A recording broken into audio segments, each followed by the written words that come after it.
I'm on page 180 in the class study guide. This is inference strengthening. This is going to be pretty fast. What we got here is we have a passage, we have a question, and then we have 5 answer choices. In an inference question, they're asking you to infer something from the passage. Does anyone know what inference means? What is an inference?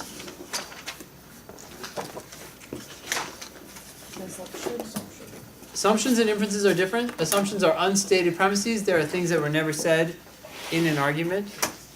And inference is something else. Like you can deduce from this? You can deduce. An inference is a deduction or a what? Conclusion. An inference is something that you could properly conclude from the information provided. In other words, an inference is something that must be true given what was said. Okay?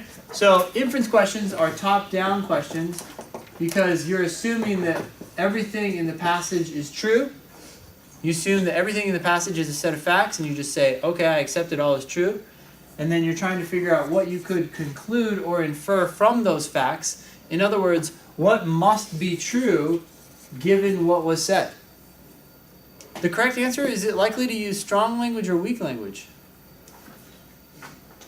What do you think, Connor? Weak. The weaker the language, the easier it is to prove it. Right? Think about it this way.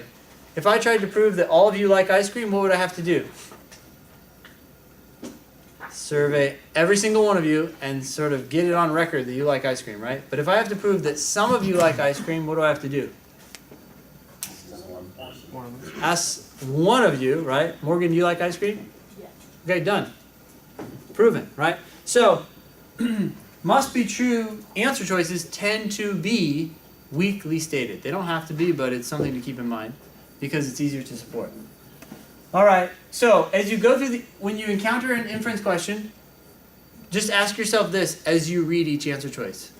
Does this have to be true given what I read? Do I have to accept this as true? Even if you disagree with it. If you disagree with these facts, it doesn't matter. The LSAT gave them to you. You have to accept them as true. And then you say, okay, if they are true, what answer choice must also be true? That's it. In strengthening questions, we're doing the exact opposite. Instead of looking for something that must be true given what was said, in strengthening questions, we are going to look for something that if it were true, we don't know whether it is or not, but if it were, so we just go ahead and assume that it is, would do the most to strengthen the conclusion in the argument above. So these are facts down here.